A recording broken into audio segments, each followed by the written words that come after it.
কোঠাৰ পৰা উদ্ধাৰ হৈছে সন্ধানহীন হৈ থকা দুই কিশোৰী আৰু কিশোৰী দুগৰাকীক দুজন যুৱকে আচলতে অপহৰণ কৰি সেই হোটেলত আবদ্ধ কৰি ৰখাৰ সন্দেহ প্ৰকাশ কৰা হৈছে।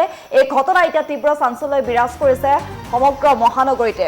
আৰু মহানগৰীৰ হোটেলৰ কোঠাৰ পৰা উদ্ধাৰ কৰা হৈছে দুই কিশোৰী, দুই যুৱকে অপহৰণ কৰি আবদ্ধ কৰি ৰখাৰ সন্দেহ প্ৰকাশ কৰা হৈছে। ইতিমধ্যে পল্টন বজাৰ আৰক্ষীয়ে উদ্ধাৰ কৰিছে দুই কিশোৰীক। আৰক্ষীৰ অভিযানৰ উমান পাই পলায়ন কৰিছে দুই অপহৰণকাৰীয়ে।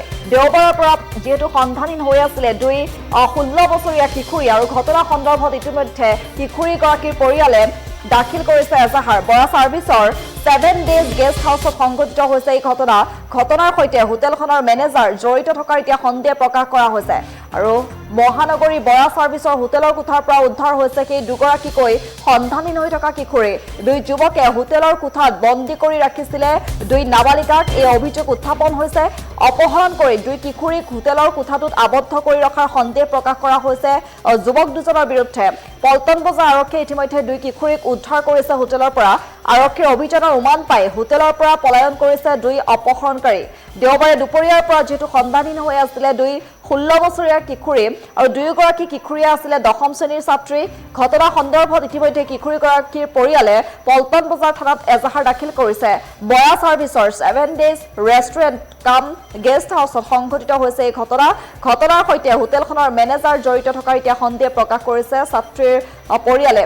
এই ঘটনা এতিয়া তীব্ৰ চাঞ্চল্যৰ বিৰাজমান কৰিছে, কিয়নো মহানগৰীৰ বৰা ছাৰ্ভিচৰ হোটেলৰ কোঠাৰ পৰা উদ্ধাৰ হৈছে দুয়োগৰাকী কিশোৰী।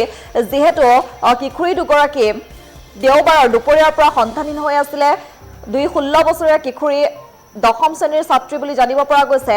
দুই যুৱকে যিহেতু হোটেলৰ কোঠাত বন্দী কৰি ৰখাৰ এতিয়া অভিযোগ উত্থাপন হৈছে। দুই নাবালিকাক অপহৰণ কৰি দুই কিশোৰীক হোটেলৰ কোঠাটোত আবদ্ধ কৰি ৰখাৰ সন্দেহ প্ৰকাশ কৰা হৈছে। পল্টন বজাৰ আৰক্ষীয়ে যিহেতু দুই কিশোৰীক উদ্ধাৰ কৰিছে হোটেলৰ পৰা, আৰক্ষীক অভিযানৰ উমান পাই হোটেলৰ পৰা পলায়ন কৰিছে সেই দুই অপহৰণকাৰী, যাক লৈ এতিয়া তীব্ৰ চাঞ্চল্য বিৰাজমান হৈছে। মহানগৰী বৰা ছাৰ্ভিচৰ 7 ডেজ ৰেষ্টুৰেণ্ট কাম গেষ্ট হাউচত সংঘটিত হৈছে এই ঘটনাৰ সন্দৰ্ভত ইতিমধ্যে তদন্ত প্ৰক্ৰিয়া অব্যাহত ৰাখিছে আৰক্ষীয়ে। কিছু মন্তব্য আছে আমাৰ হাতত, সেই মন্তব্য এই মুহূৰ্তত আগবঢ়াম।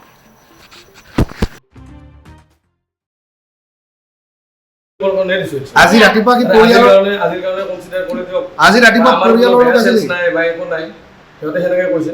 বোলো ঠিক আছে হ'ব, তোমালোকে কিন্তু চাবা কিন্তু দেই, সোনকালে গুচি যাবা ৰাতিপুৱা। ৰাতিটো থকাৰ কাৰণে সিহঁতক ব্যৱস্থা কৰি দিলোঁ আৰু মানে তাৰ আইডি নাই, বাকী দিনটোৰ আইডিটো মই ৰাখিছোঁ।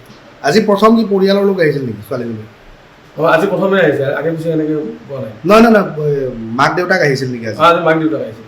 আহি পেলাই আপোনাক কি সুধিলে?